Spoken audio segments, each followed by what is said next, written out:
जय माताजी मित्रों, स्वागत है अपना यूट्यूब चैनल ની અંદર। तो मित्रों फरी एक लाइव रेकॉर्डिंग આવી ગયું છે પરત પંચાલનું।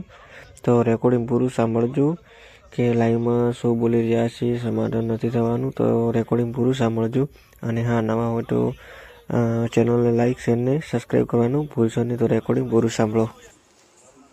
जय ठाकर, जय श्री कृष्ण भंजन देव, जय श्री गौ माता।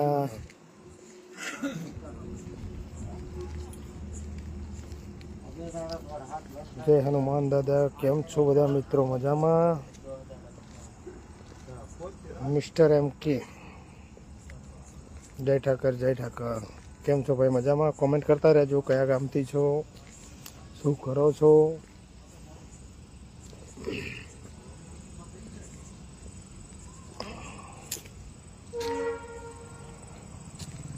मजामा दसो बधाए?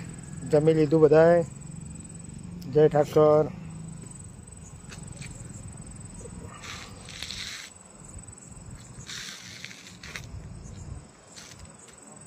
અત્યારે ખાલી આપણે અમુક ઘણા બધા ફોન આવે છે, એમને જવાબ આપવા માટે જ લાઈવ થયા છીએ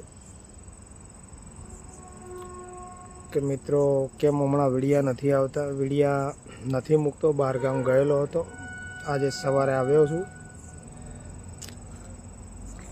અને પછી આપણે પણ કંઈક ધંધો કરતો હોઈએ, આપણે ફ્રી નથી હોતા એટલે વિડીયો નથી મૂકતા। ઘણા ભાઈઓ પૂછે છે કે સમાધાન થઈ ગયું? કોઈ જાતનું સમાધાન કર્યું નથી અને આપણે રૂપિયાથી વેચાતા પણ નથી। આપણને ખરીદવા માટે ઘણી બધી કોશિશો કરે છે, માણસો મૂકે છે અલગ અલગ જગ્યાએથી, પણ આપણે રૂપિયા નથી લેવાના, આપણે ન્યાય લેવાનો છે કોઈ પણ વાતનો। એટલે રૂપિયામાં વેચાવાવાળા આપણે નથી અને સમાધાન કોઈ જાતનું થયું નથી, એટલે કોઈએ ચિંતા કરવાની જરૂર નથી। આપણે તો એક માધ્યમ છીએ, બાકી જે થશે બહુ સારું થશે, કારણ કે હંમેશા સત્યનો વિજય થાય છે। આપણે ઘણું બધું જાણ્યું છે, જાણ્યા પછી એનો વિરોધ કર્યો છે, બરાબર। એટલે મિત્રો કોઈ વહેમમાં ના રહેતા કે સમાધાન થઈ ગયું છે, કોઈ જાતનું સમાધાન થયું નથી। ધીમે ધીમે બધું સારું થશે, 100% વિશ્વાસ રાખજો।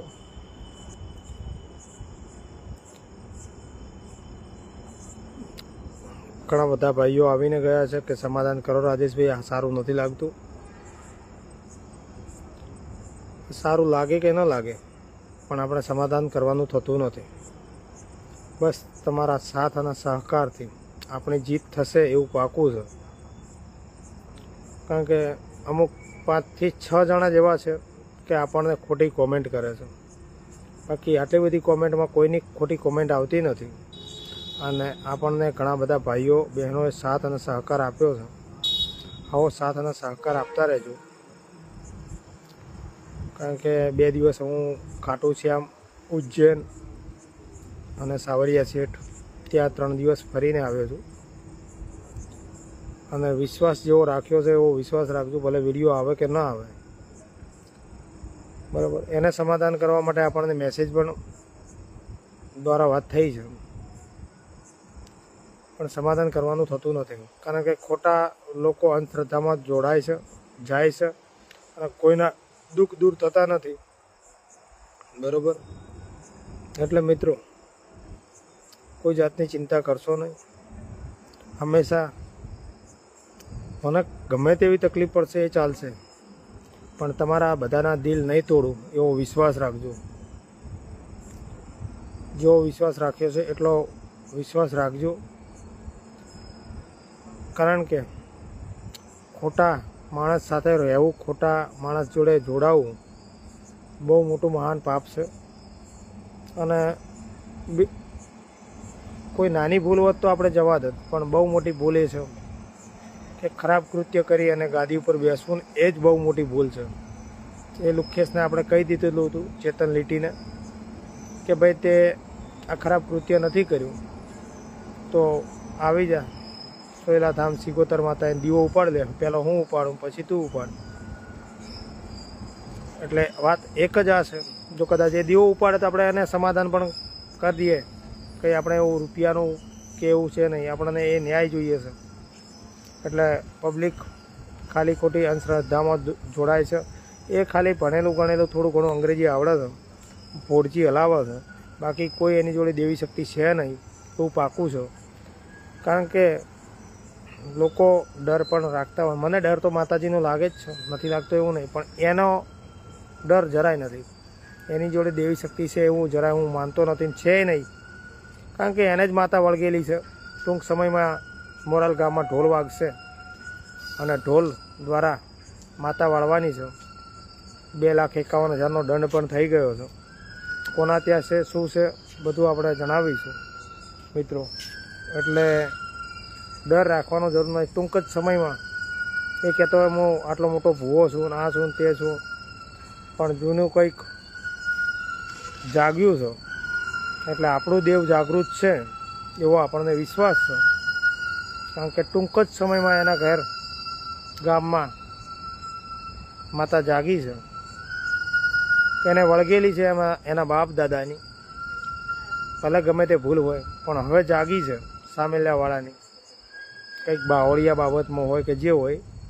એટલે બહુ મજા આવશે મેટરમાં મિત્રો. તમને એવું છે કે રાજેશજી જરાય ફેંકતો નથી, જૂઠું મને બોલવું જરાય પસંદ નથી.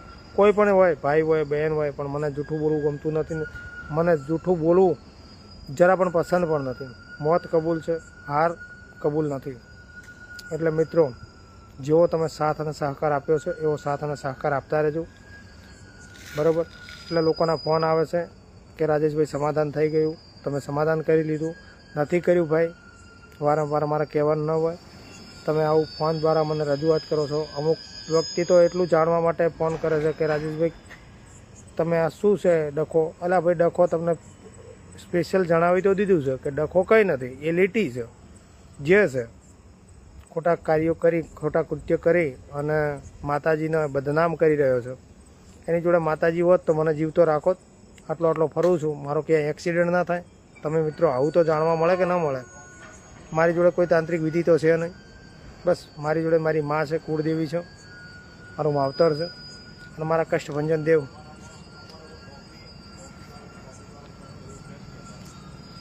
ભાઈ પર્સનલ મેટર સોશિયલ મીડિયામાં ના લાવો. પર્સનલ મેટર મીડિયામાં જ આવશે ભાઈ. સોશિયલ મીડિયા સિવાય કશું જ નથી. એટલે તમે તમારું કામ કરજો. કારણ કે અમારે કંઈ ખોટું કરવું નથી અને કોઈનું ખોટું કર્યું નથી અને ખોટું કરવાના છીએ પણ નહીં. એટલે તમે તમારું કામ કરો.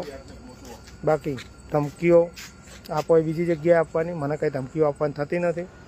અને એની જોડે કદાચ દેવી શક્તિ હોય તો આગમવાણી કરી શકે છે ને, બરાબર. એટલે એ બધી વાતો છે. હમણાં પણ જે બનાવો બની હતી, એટલે કોઈ દેવી શક્તિ કશું જ નથી એની જોડે. એટલે ડરવાની કોઈ ચિંતા કરવાની જરૂર નથી. તો અત્યારે આટલું. જય માતાજી, જય ગૌ માતા, જય હિન્દ, જય ભારત. તો રેકોર્ડિંગ તો તમે પૂરું સાંભળી લીધું છે. તો રેકોર્ડિંગ ગમ્યું હોય તો આમાં હવે કોણ સાચું છે અને કોણ જૂઠું છે તો કોમેન્ટમાં જરૂરથી જણાવજો. અને હા, ચેનલને સબસ્ક્રાઈબ કરવાનું ભૂલશો નહીં. અને આવા નવા રેકોર્ડિંગ નવા ચેનલમાં આવતા જ રહેશે. જય માતાજી.